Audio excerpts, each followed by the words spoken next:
भारतीय शिक्षा बोर्ड को बनाने का काम 2014 में शुरू हुआ, उसकी पुस्तकें बनाई गई, उसके लिए विद्वान ढूंढे गए।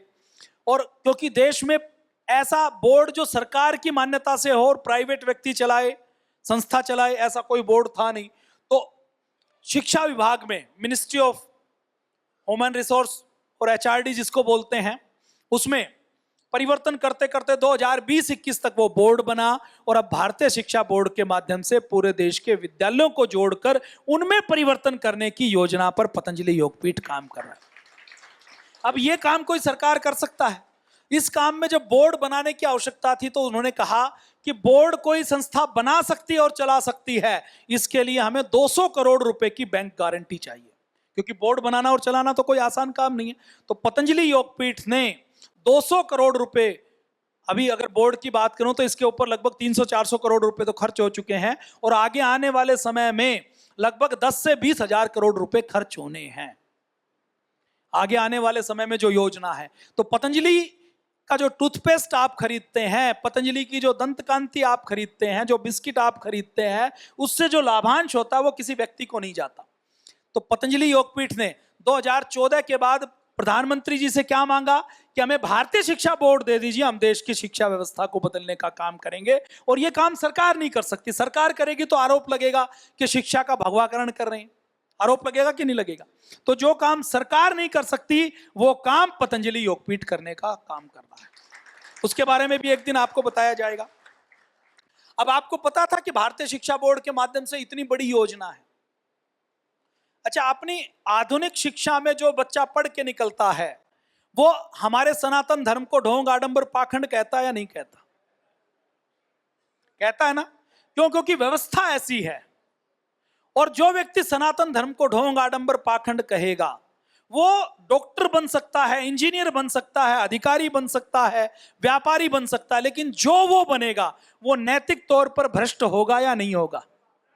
अगर वो नैतिक तौर पर खुद भ्रष्ट नहीं है तो व्यवस्था के संपर्क में आते ही भ्रष्ट होने की संभावना उसकी 100% रहेगी। क्यों? क्योंकि उसको धर्म नहीं पढ़ाया गया, उसको पाप पुण्य नहीं पढ़ाया गया। इसकी भी चर्चा एक दिन हम करेंगे। तो ये हमारे शिक्षा के संस्थान हैं, इनमें कैसे एडमिशन ले ये भी आपको हम बताएंगे। शिक्षा के संस्थान है। फिर इस देश में 140 करोड़ में से लगभग 80 करोड़ लोग ऐसे हैं जो बीमार हैं, और उन बीमार लोगों को ठीक करने का काम WHO नहीं कर सकता। उन बीमार लोगों को ठीक करने का काम क्या भारत का स्वास्थ्य विभाग कर सकता है? कर सकता है क्या? उन बीमार लोगों को, जितने डॉक्टर हिंदुस्तान में हैं या दुनिया में हैं, क्या वो लोगों को ठीक करने का काम कर सकते हैं?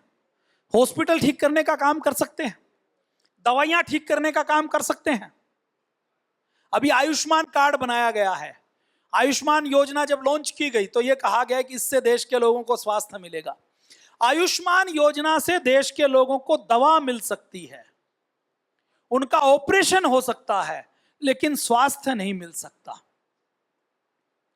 जितनी कंपनियां हैं, अमेरिका में दुनिया की सबसे ज्यादा फार्मा कंपनी है, अमेरिका में दुनिया की सबसे ज्यादा दवाइयां हैं, अमेरिका में दुनिया के सबसे ज्यादा डॉक्टर हैं, अमेरिका में दुनिया से सबसे ज्यादा नर्सें हैं, अमेरिका में दुनिया से सबसे ज्यादा हॉस्पिटल हैं, अमेरिका में दुनिया से सबसे ज्यादा हेल्थ का बजट है। भारत में, भारत की सरकार का हेल्थ का बजट अगर मैं 5 साल पहले की बात करूं तो 1 लाख करोड़ होता था, अभी भी उसके आसपास या उस समय और कम होता था। उस समय अमेरिका की हेल्थ का बजट 80 लाख करोड़ था। भारत में 140 करोड़ लोगों के ऊपर 1 लाख करोड़ रुपए खर्च किए जाते हैं। अमेरिका में 35 करोड़ लोगों के ऊपर 80 लाख करोड़ रुपए खर्च किए जाते हैं। तो अमेरिका में भारत से 140 गुना ज्यादा खर्च किया जाता है। सैकड़ों गुना ज्यादा खर्च करने के बाद भी क्या अमेरिका स्वस्थ हुआ है? इसका मतलब क्या है? जो फार्मा कंपनी है, जो हॉस्पिटल हैं, जो डॉक्टर हैं, जो नर्सें हैं, जो दवा हैं, वो किसी देश को स्वास्थ्य नहीं दे सकते। किसी देश को स्वास्थ्य कहां से मिलेगा? स्वास्थ्य के मूल नियम जो महर्षि चरक सुश्रुत ने कहा है, उसी से किसी भी देश और दुनिया को स्वास्थ्य मिल सकता है। दुनिया के अंदर जितनी फार्मा कंपनी है ना, आप इनके ऊपर कहो तो कई घंटे हम बातचीत कर सकते हैं, लेकिन समय नहीं है। ये सारी फार्मा कंपनियां इतनी बड़ी हैं कि ये अमेरिका को भी खरीद सकती हैं, अमेरिका के राष्ट्रपति को भी खरीद सकते हैं। हर व्यक्ति को वैक्सीन लगाई जाएगी, ये ऑर्डर किसी देश का प्रधानमंत्री नहीं देता, WHO तय करता है। और WHO किसकी जेब में है? इन फार्मा कंपनियों की जेब में है। ये फार्मा कंपनी इतनी खतरनाक है और इतनी अपराधी हैं, ये फार्मा कंपनी नहीं चाहती कि इस दुनिया में कोई भी व्यक्ति ठीक हो। ये फार्मा कंपनी चाहती है कि इस दुनिया का हर व्यक्ति बीमार हो और हर व्यक्ति हमारी दवा खाए। देखिए 500-1000 साल पहले लोग एक राज्य से दूसरे राज्य से, एक देश से दूसरे देश पर आक्रमण करते थे और लूटमार करते थे। ये सामान उठाया और अपने साथ लेकर लूट कर चले गए तलवार के बल पर। उसके बाद अंग्रेज जब भारत में आए तो उन्होंने लूटमार का तरीका बदल दिया। उन्होंने व्यापार के माध्यम से लूटमार करनी शुरू की। उन्होंने शासन करके अपने देश को अपना उपनिवेश बनाकर, कॉलोनी बनाकर, अपने हमारे यहां राज करके हमारे देश का धन लूटा। कितना लूटा उसके बारे में भी बोला गया है। उन्होंने व्यापार के नाम पर लूटमार की, अपने देश के ऊपर शासन करके लूटमार की। अब वो कंपनियां अपने देश में है, यहां शासन करने के लिए बंदूक लेकर नहीं आती, यहां हमें दिखाई नहीं देती, लेकिन अभी भी हमें वो लूट रही हैं। वो लूट कैसे रही हैं? वो वहां पर बैठकर बीमारी बनाती हैं कोरोना जैसी, और कोरोना जैसी बीमारी बनाकर वो लॉकडाउन लगवाती हैं। लॉकडाउन लगाने के बाद वो झूठा उसका डर पैदा करती हैं। डर पैदा करने के बाद वो कहते हैं कि हर व्यक्ति को वैक्सीन लगाई जाएगी। वैक्सीन नहीं लगाई है तो आप हवाई जहाज में नहीं जा सकते, वैक्सीन नहीं लगाई है तो आप काम पर नहीं जा सकते। और वैक्सीन कौन बनाएगा? दुनिया की कुछ बड़ी कंपनियां बनाएंगी। भारत ने तो वैक्सीन बना ली, ये भारत की ताकत है, नहीं तो वो कंपनियां नहीं चाहती कि भारत वैक्सीन बनाए, कोई देश वैक्सीन बनाए। 2-4 कंपनी वैक्सीन बनाएंगी और पूरी दुनिया में वैक्सीन बेचेंगी। जो महंगे देश है वहां पर महंगे दामों में बेचेंगी।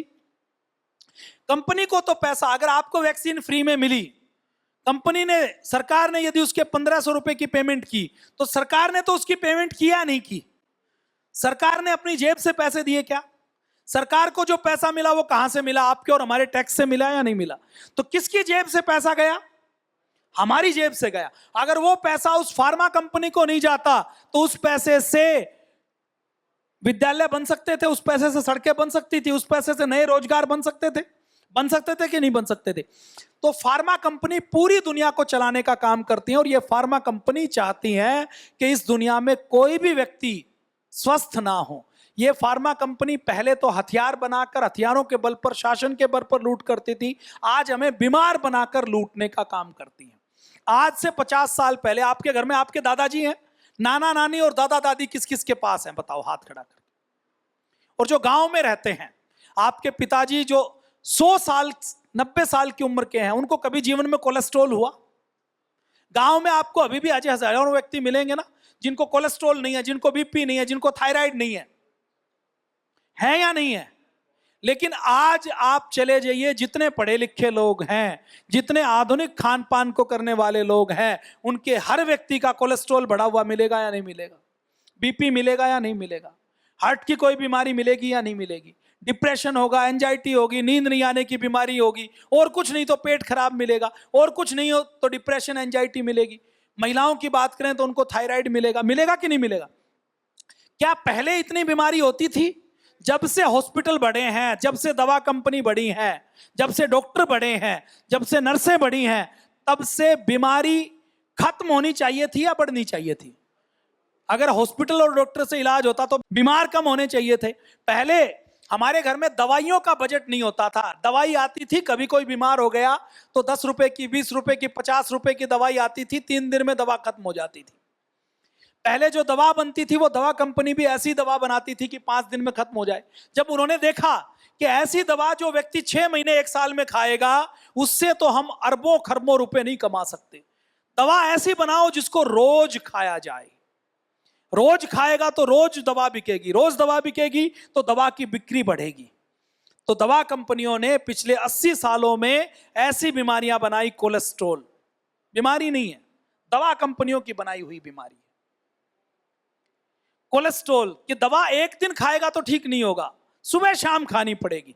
बीपी सुबह शाम खाना पड़ेगा। नींद की दवा रोज खानी पड़ेगी। डायबिटीज की दवा रोज खानी पड़ेगी। डायबिटीज जिसको नहीं है उसको भी डायबिटीज की दवा खिलानी है। तो षड्यंत्र क्या किया कि डायबिटीज 140 तक ठीक है, 140 से ऊपर डायबिटीज वाले पूरी दुनिया में मान लीजिए 100 करोड़ लोग हैं, और 120 से लेकर 140 वाले और 100 करोड़ हैं जिनको डायबिटीज नहीं है। उनके लिए डॉक्टरों को रिश्वत दी, वैज्ञानिकों को रिश्वत दी, फर्जी फार्मा पेपर छपवाया गया, रिसर्च छपवाई गई, समाचार पत्रों में छापा, टीवी के ऊपर पैसे देकर डिबेट की, और यह स्थापित कर दिया कि यदि आपकी शुगर 110 है तो आप प्री डायबिटिक हैं। और ये WHO से कानून पास करवा दिया। WHO से कानून पास करवाने के बाद रातों रात जो लोग 110 से लेकर 120 वाले, 140 वाले जिनको डायबिटीज नहीं थी, एक कानून पास करने के बाद, एक नोटिफिकेशन जारी करने के बाद सबको डायबिटीज हो गई या नहीं हो गई? जो पहले 100 करोड़ लोग दवा खाते थे रोज 100 रुपए की, 20 रुपए की, तो रोज की दवा 2000 करोड़ की बिकती थी, और 100 करोड़ ने खानी शुरू कर दी तो रोज की दवा कितने हजार करोड़ की बिकी? 4000 करोड़ की। 4000 करोड़ की दवा बिकनी शुरू हुई तो प्रॉफिट किसका हुआ? कंपनी का हुआ। तो ये बीमार करने का काम WHO किससे चलता? WHO के यहां अगर चाय का एक कप भी पिया जाता है तो WHO में एक एक कर्मचारी की जो तनख्वाह दी जाती है वो कोई सरकार नहीं देती। WHO की 80% फंडिंग करने का काम ये फार्मा कंपनी करती है। गहरा षड्यंत्र है, इसके ऊपर बोलना है तो कई 100 घंटे बात हो सकती है। तो इसके बारे में डिटेल में तो इतना ही है कि डॉक्टर बढ़ने से लोग ठीक नहीं होंगे, हॉस्पिटल बढ़ने से ठीक होंगे नहीं होंगे। षड्यंत्र क्या है? झूठी बीमारियां बनाई जाती हैं। झूठी बीमारी कैसे बनाई जाती है कि नई बीमारी बना दो, और कई बार तो दवा कंपनी ऐसी है, दवा पहले बनाती है कि ये केमिकल पड़ा है, इसको बेचना है, तो इसके लिए झूठी बीमारी बना दो। लिस्टीन नाम का एक केमिकल बनाया गया 1910-20 के आसपास, फर्श को साफ करने के लिए, पोछा लगाने के लिए। एक कंपनी ने वो केमिकल बनाया, दूसरी कंपनी ने उस कंपनी से खरीद लिया, उसकी बिक्री नहीं हो रही थी, उसने तीसरी कंपनी को बेच दिया। तो तीसरी कंपनी ने देखा कि इस केमिकल को कैसे बेचा जाए, तो उन्होंने एक झूठी बीमारी बनाई, सांस की बदबू। और उस सांस की बदबू से उस लिस्टीन को, जो पोछा लगाने के काम आता था, उसको उन्होंने ये कहा कि ये माउथ वॉश के नाम पर सांस की बदबू को दूर करेगा। सांस की बदबू जो खुद में कोई बीमारी नहीं है, अगर सांस की बदबू कोई बीमारी है तो वो पेट की बीमारी है, वो मुंह की बीमारी नहीं है, उसको झूठी बीमारी बनाकर हजारों करोड़ रुपए की दवा लिस्टीन के नाम से बेच दी गई।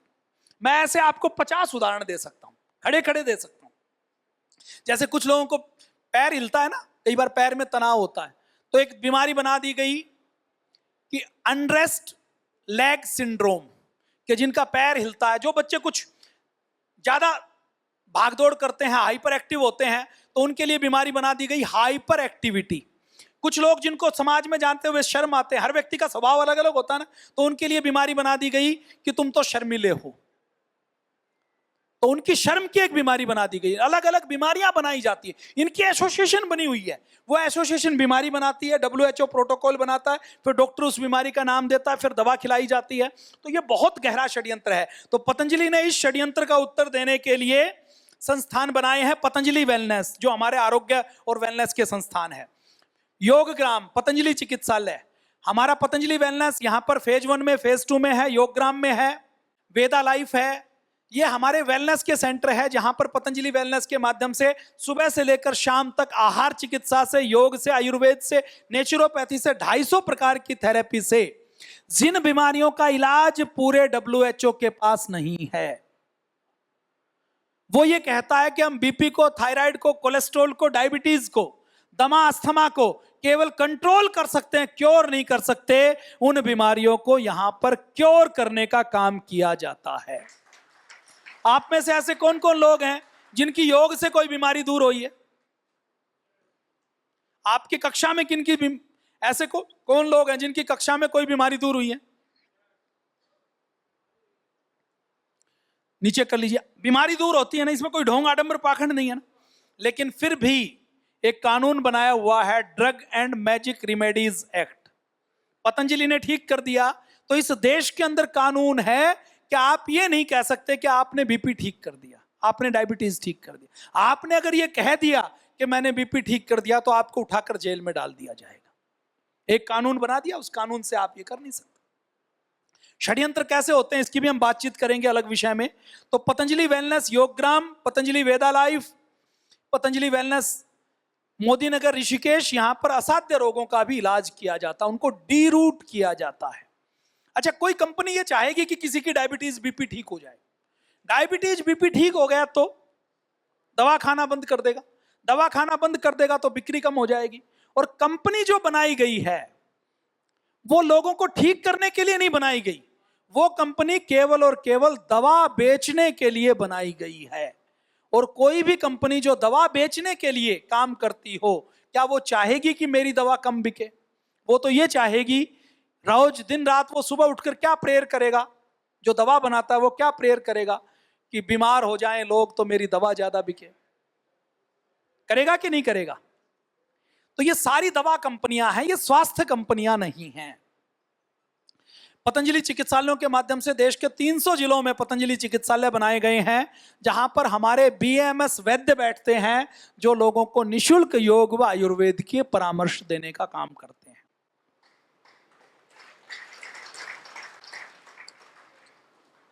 स्वदेशी की बात महर्षि दयानंद ने की, लोकमान्य तिलक ने की, वीर सावरकर ने की। स्वदेशी की बात महात्मा गांधी ने की। स्वदेशी की बात पंडित राम प्रसाद बिस्मिल ने की। स्वदेशी के बल पर ही हमारा देश आजाद हुआ। स्वदेशी के विचारों की बात हमारे बहुत से क्रांतिकारियों ने की, लेकिन स्वदेशी के विचार को धरातल पर उतारने का काम इस देश में किसी कंपनी ने नहीं किया। इस देश में किसी कंपनी ने यदि स्वदेशी का विकल्प देने का और विदेशी को टक्कर देने का काम किया तो वो केवल और केवल पतंजलि योगपीठ ने किया।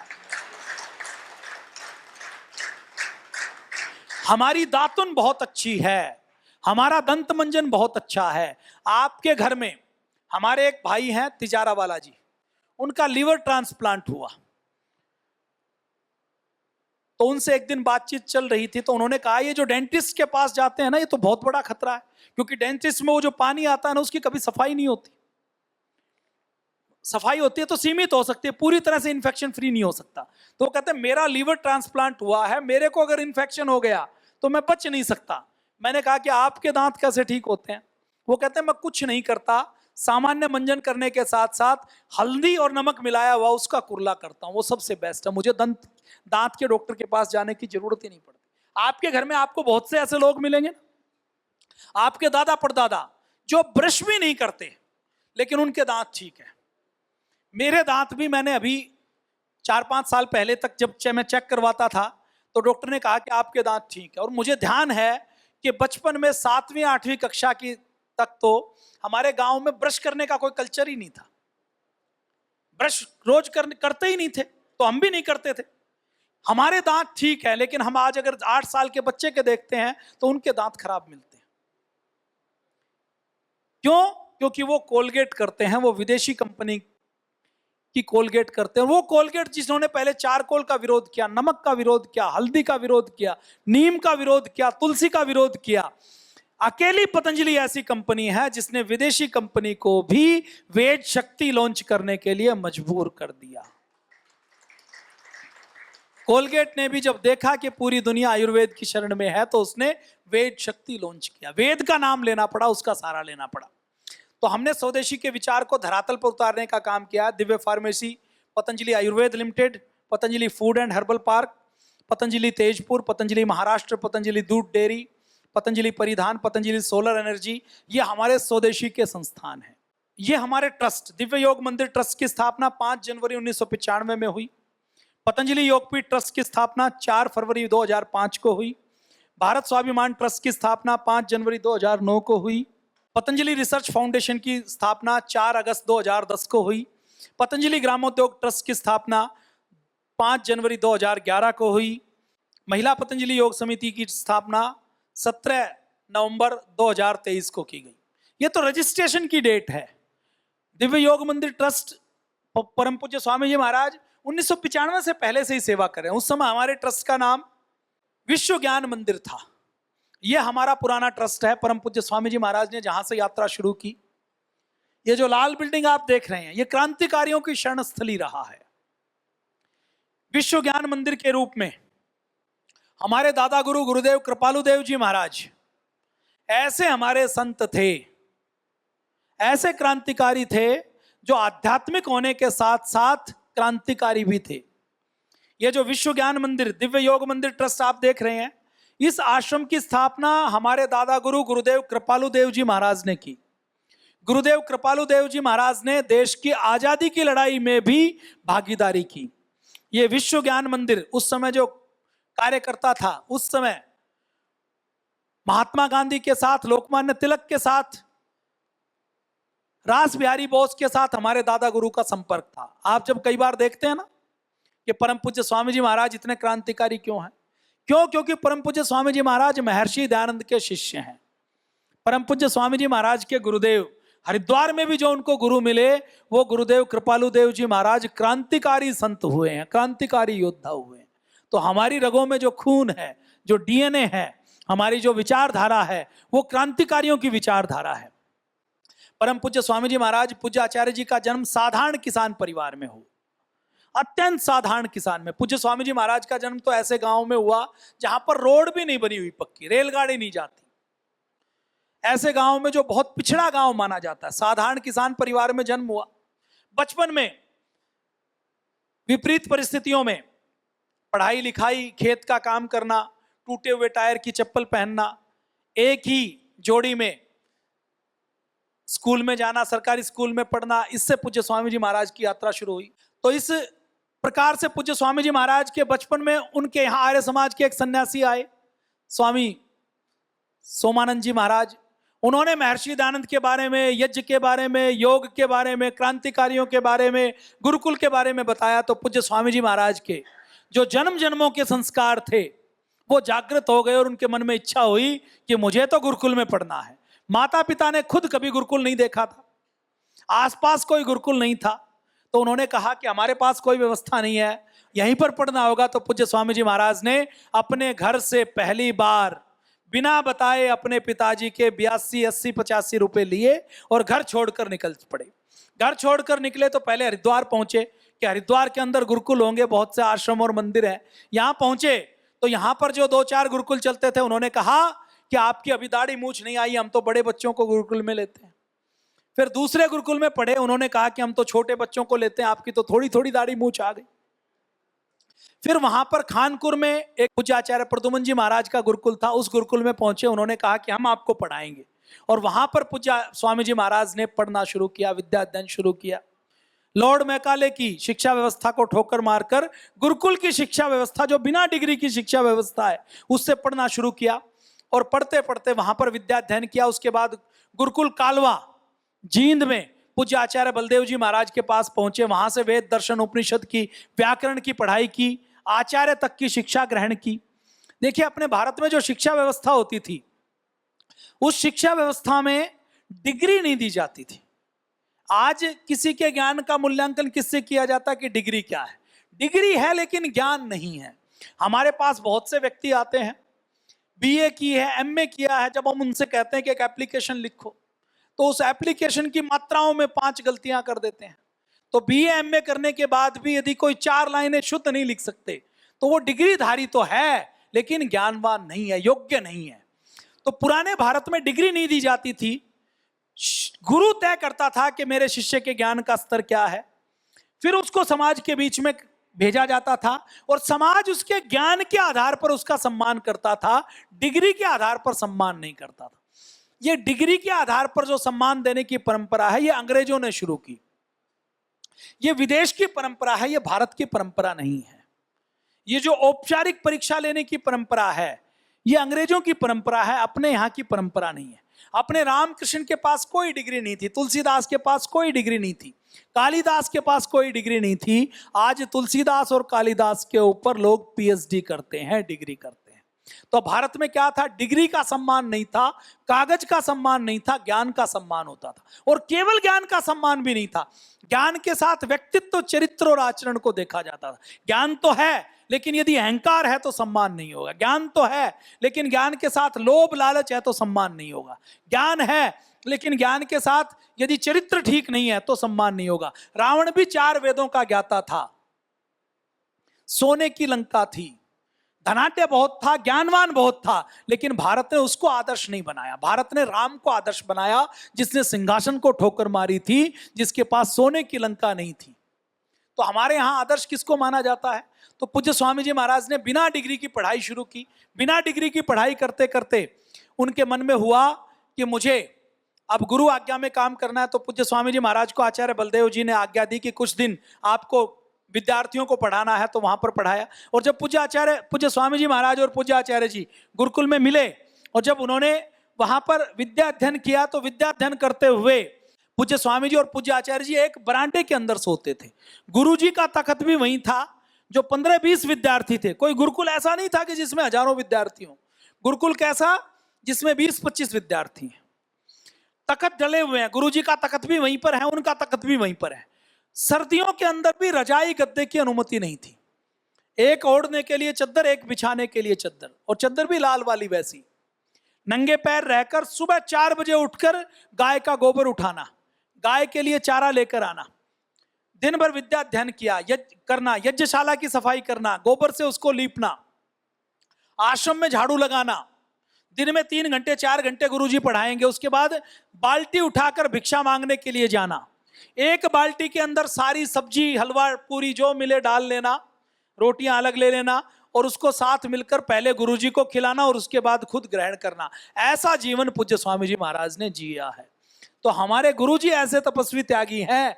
तो हमें कभी भी विपरीत कोई परिस्थिति आए, सेवा करते हुए कोई विपरीत परिस्थिति आए, कोई संघर्ष हो, कोई सुख दुख को झेलना हो, तो उसमें कभी भी हमें संकोच नहीं करना, उसको तपस्या मानकर करना है। यह हमारे संगठन की विचारधारा है।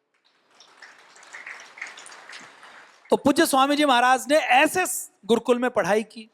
पढ़ाई करने के बाद कुछ समय दूसरों को पढ़ाने का काम किया। उसके बाद पूज्य स्वामी जी महाराज को आदेश हुआ, अंदर से प्रेरणा हुई कि मुझे तो गंगोत्री में साधना करनी है। तो पूज्य स्वामी जी और पूज्य आचार्य बालकृष्ण जी महाराज, पूज्य आचार्य बालकृष्ण जी महाराज का जन्म भी साधारण परिवार में हुआ। बचपन से उनको जड़ी बूटियों में रुचि थी, तो वो आयुर्वेद की किताब पढ़ते थे। कई बार ऐसा होता था कि किताब मांग कर लाते थे, 2 दिन में किताब वापस करनी होती थी, तो महत्वपूर्ण चीजें तुरंत लिखते थे, फिर उसको वापस देकर आते थे। खरीदने के लिए पैसे नहीं होते थे। कोई वैद्य के बारे में कोई बताता था तो उससे सीखने के लिए पहुंच जाते थे। तो ऐसे संघर्षों में ज्ञान प्राप्त किया। और ज्ञान वही स्थायी होता है जो संघर्ष में प्राप्त किया जाता है। ज्ञान अगर सहज मिल जाए तो उसकी कीमत नहीं होती। ये जो योग का ज्ञान आपको दिया जा रहा है ना, जो प्राणायाम और आसन आपको बताए जा रहे हैं, केवल एक प्राणायाम बताने के लिए मैंने ऐसे कई योगियों की जीवनी पढ़ी है। उन्होंने कहा कि हम ऋषिकेश हिमालय में एक गुरुजी के पास गए, और गुरुजी ने कई सालों तक गाय चरवाई, आश्रम की सफाई की। उसके बाद कई सालों में जो सिखाया वो केवल यही सिखाया कि लंबा सांस लेना है, छोड़ना है, और सांस के ऊपर ध्यान देना है तो कल्याण हो जाएगा। एक बात बताई। उसी एक बात को सीखने के लिए हमारे पुराने भारत में गुरुओं के पास जब लोग जाते थे तो 5-5, 10-10 साल तक गुरु के पास गए तो गुरु पहले शिक्षा नहीं देता था। वो कहता था ये 4 गायें दे दी हैं, ये 400 हो जाएं तब आ जाना, चराते रहो, जब 400 हो जाएं तो आना, फिर कुछ बताऊंगा। नचिकेता जब यमराज के पास गए तो यमराज ने दय दय दय 3 दय शब्द का ज्ञान दिया था।